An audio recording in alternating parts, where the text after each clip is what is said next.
ایک ایسے نبی جنہیں ایک دو ہیکل ویل نے نکل لیا۔ آپ سے ایسی کون سی خطا سرزد ہو گئی تھی اور آپ مچھلی کے پیٹ میں 40 دن زندہ کیسے رہے؟ اس ویڈیو میں ہم اس ہستی کے متعلق جانیں گے جن کا واقعہ قرآن مجید میں یونس اور توریت میں جوناہ کے نام سے آیا ہے۔ تاریخ میں آشوری قوم ایک عظیم اور طاقتور قوم کی حیثیت سے جانی جاتی ہے جس کا دارالحکومت اشور تھا۔ اشوری دراصل بنی اسرائیل کے نسل سے تعلق رکھتے تھے جو بخت نصر کے حملے کے بعد غلام بنا کر بابل اور عراق لائے گئے تھے۔ اس زمانے میں دریائے دجلہ کے کنارے نینوا نامی ایک چھوٹی سی بستی تھی۔ اشور کے کسی بادشاہ نے ایک دیوتا کے نام پر نینوا میں ایک مندر بنوایا۔ رفتہ رفتہ دوسرے بادشاہوں نے بھی مندر اور عمارتیں بنانا شروع کر دی اور ایک دور ایسا آیا کہ یہ چھوٹا سا علاقہ سلطنت اشوریہ کے عظیم الشان دارالسلطنت میں تبدیل ہو گیا۔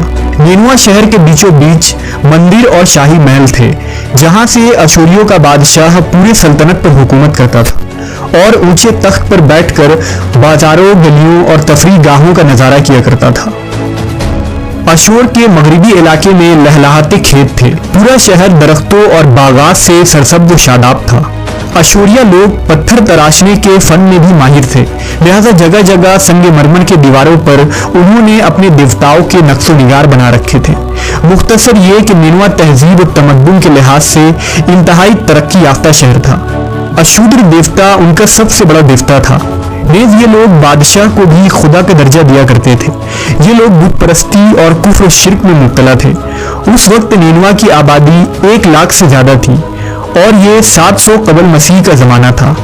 اللہ نے اس زمانے میں اس قوم کی ہدایت کے لیے حضرت یونس علیہ السلام کو بھیجا۔ حضرت یونس کا پورا نام یونس ابن متا تھا۔ آپ حضرت ہود علیہ السلام کی اولاد میں سے تھے، جبکہ بعض مفسرین نے لکھا ہے کہ یونس علیہ السلام کا تعلق بنی اسرائیل سے تھا۔ آپ حضرت یوسف کے چھوٹے بھائی بن یامین کے بیٹے تھے۔ جب آپ کو نبوت ملی اس وقت آپ کی عمر 28 سال تھی۔ آپ پر ایک صحیفہ بھی نازل ہوا جو توریت میں یوناہ کے نام سے موجود ہے۔ حضرت یونس سب سے پہلے اشوری بادشاہ کے پاس گئے اور اسے پیغام حق سنایا۔ اسے خدائی کے جھوٹے دعوے سے توبہ کرنے کا حکم دیا اور ایک اللہ کی عبادت کی طرف بلایا۔ یونس علیہ السلام نے اس سے ان اسرائیلی قیدیوں کو آزاد کرنے کا بھی حکم دیا جسے اس نے قید کر رکھا تھا۔ نینوا کا بادشاہ آپ کی باتیں سن کر غضبناک ہو گیا اور آپ کی جان کا دشمن بن گیا، لہذا آپ علیہ السلام نینوا کے عوام کے پاس گئے اور انہیں توحید کی دعوت دی۔ انہیں شرک و بت پرستی اور دوسری برائیوں سے توبہ کرنے کو کہا، مگر اہل نینوا نے ایمان لانے سے انکار کر دیا اور اللہ کے رسول کو جھٹلا دیا۔ یونس علیہ السلام مسلسل اس کوشش میں رہے کہ ان کی قوم کے لوگ راہ راست پر آ جائیں۔ آپ نے انہیں بہت سمجھایا اور دعوت کے کام کو جاری رکھا۔ دیکھتے دیکھتے 40 سال کا عرصہ گزر گیا، لیکن یہ قوم حضرت یونس کا انکار کرتی رہی اور شرک پر ڈٹے رہے۔ نیز حضرت یونس کو دھمکیاں بھی دی گئیں کہ اگر آپ نے اشودر دیوتا کے خلاف کچھ کہا تو وہ آپ کو قتل کر دیں گے۔ آخر کار حضرت یونس اپنی قوم سے مایوس ہو گئے۔ جب ان کی سرکشی اور نافرمانی انتہا کو پہنچ گئی تو اللہ نے حضرت یونس کو حکم دیا کہ لوگوں کو آگاہ کر دو کہ 3 دن کے اندر ان پر عذاب آنے والا ہے۔ لہٰذا آپ نے اہل نینوا کے سامنے اعلان کیا کہ اگر تم نے 3 دنوں کے اندر بت پرستی اور شرک سے توبہ نہ کی تو تم پر اللہ کا قہر نازل ہوگا اور پورا شہر تباہ و برباد ہو جائے گا۔ لوگوں نے آپ کا مذاق اڑایا اور جواب میں کہا، ہم تمہارے رب کی طرف سے عذاب کے منتظر رہیں گے۔ آپ کی قوم نے آپس میں مشورہ کیا تو اس بات پر سب کا اتفاق ہوا کہ یونس کو کبھی جھوٹ بولتے نہیں دیکھا گیا، لہٰذا ان کی بات نظر انداز نہیں کرنی چاہیے۔ مشورے میں یہ بھی طے ہوا کہ دیکھا جائے کہ اگر یونس علیہ السلام رات بستی کے اندر اپنے گھر میں مقیم رہتے ہیں تو سمجھ لو کہ کچھ نہیں ہوگا، اور اگر وہ یہاں سے کہیں اور چلے جاتے ہیں تو یقین کر لو کہ صبح عذاب ضرور آئے گا۔ حضرت یونس علیہ السلام رات کو اس بستی سے نکل گئے۔ صبح ہوئی تو عذاب الہی کا ایک سیاہ دھواں بادل کی شکل میں بستی والوں کے سروں پر منڈلانے لگا۔ جب وہ ان کے قریب ہونے لگا تو ان لوگوں کو یقین ہو گیا کہ اب وہ سب ہلاک ہونے والے ہیں۔ دراصل حضرت یونس علیہ السلام اپنی قوم سے ناراض ہو کر چلے گئے تھے، مگر انہیں وہاں سے نکلنے کا حکم نہیں دیا گیا تھا۔ وہ عذاب کی اطلاع دینے کے بعد اللہ کی اجازت کے بغیر اپنا علاقہ چھوڑ گئے تھے۔ آثار عذاب دیکھ کر جب اشوریوں نے توبہ و استغفار کی تو اللہ نے انہیں معاف کر دیا۔ اللہ تعالیٰ کسی قوم کو اس وقت تک عذاب نہیں دیتا جب تک وہ اپنی حجت پوری نہیں کر لیتا۔ بس جب یونس علیہ السلام نے اس قوم میں مہلت کے آخری لمحے تک نصیحت کا سلسلہ جاری نہیں رکھا اور اللہ کے مقرر کردہ وقت سے پہلے وہ خود ہی ہجرت کر گئے تو اللہ کے انصاف نے اس قوم کو عذاب دینا گوارا نہ کیا اور انہیں معاف کر دیا گیا۔ جب حضرت یونس علیہ السلام فرات کے کنارے پہنچے تو ایک کشتی کو مسافروں سے بھرا ہوا پایا۔ حضرت یونس کشتی میں سوار ہو گئے اور کشتی نے لنگر اٹھایا۔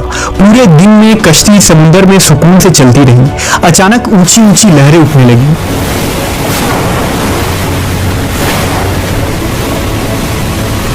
لوگوں نے اپنا ساز و سامان سمندر میں پھینک دیا کہ کشتی کا بوجھ کم ہو جائے، لیکن کشتی کا بوجھ پھر بھی کم نہ ہوا۔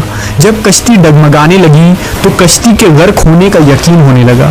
اہل کشتی نے اپنے عقیدے کے مطابق کہا کہ ایسا معلوم ہوتا ہے کہ اس کشتی میں کوئی غلام اپنے آقا سے بھاگا ہوا ہے، جب تک اس کو اس کشتی سے الگ نہ کیا جائے گا نجات مشکل ہے۔ یونس علیہ السلام نے سنا تو ان کو تنبیہ ہوا کہ اللہ کو میرا نینوا سے وحی کا انتظار کیے بغیر اس طرح چلے آنا پسند نہ آیا اور یہ میری آزمائش کے آثار ہیں۔ یہ سوچ کر انہوں نے اہل کشتی سے فرمایا کہ میں ہی وہ غلام ہوں جو اپنے آقا سے بھاگا ہوا ہوں۔ لہذا 3 مرتبہ قرعہ اندازی کی گئی اور تینوں مرتبہ حضرت یونس کا نام نکلا۔ تب مجبور ہو کر انہوں نے حضرت یونس کو دریا میں ڈال دیا۔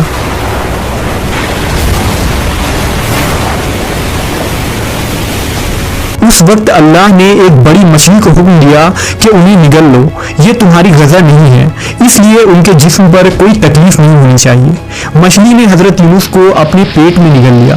یونس علیہ السلام نے جب مچھلی کے پیٹ میں خود کو زندہ پایا تو بارگاہ الہی میں اپنی ندامت کا اظہار کیا کہ میں وحی الہی کا انتظار کیے بغیر اور اللہ سے اجازت لیے بغیر امت سے ناراض ہو کر نینوا سے نکل آیا۔ حضرت یونس نے مچھلی کے پیٹ میں اللہ کو پکارا۔ ان پر 3 اندھیرے اکٹھے ہو گئے تھے، رات کا اندھیرا، مچھلی کے پیٹ کا اندھیرا اور سمندر کا اندھیرا۔ آپ نے ان اندھیروں میں یہ کلمات کہے: اللہ تیرے سوا کوئی معبود نہیں، تو یکتا ہے، میں تیری پاکی بیان کرتا ہوں، بے شک میں اپنے نفس پر خود ہی ظلم کرنے والا ہوں۔ روایتوں کے مطابق اگر حضرت یونس یہ تسبیح نہ کہتے تو قیامت تک مچھلی کے پیٹ میں رہتے۔ رسول اللہ صلی اللہ علیہ وسلم نے فرمایا کہ جب یونس نے یہ دعا کی تو یہ کلمات عرش کے گرد گھومنے لگی۔ فرشتے کہنے لگے کہ یہ بہت دور دراز جگہ سے آواز آ رہی ہے، لیکن کان اس سے پہلے اس سے آشنا ضرور ہے اور آواز بہت ہی کمزور ہے۔ اللہ نے حضرت یونس کی درد بھری آواز کو سنا تو فرمایا: کیا تم اس آواز کو نہیں پہچانتے؟ انہوں نے کہا نہیں۔ فرمایا: یہ میرے بندے یونس کی آواز ہے۔ فرشتے نے کہا: یہ وہی یونس ہے جس کی پاک عمل قبول شدہ ہر روز تیری طرف چڑھتے تھے۔ اے اللہ، مصیبت کے وقت اس پر رحم کر۔ تو اس وقت اللہ نے مچھلی کو حکم دیا کہ وہ آپ کو بغیر کسی تکلیف کے سمندر کے کنارے اگل دے۔ روایتوں کے مطابق یونس علیہ السلام 40 دن اس مچھلی کے پیٹ میں رہے اور اس کے بعد اللہ کے حکم سے اس مچھلی نے آپ کو سمندر کے کنارے اگل دیا۔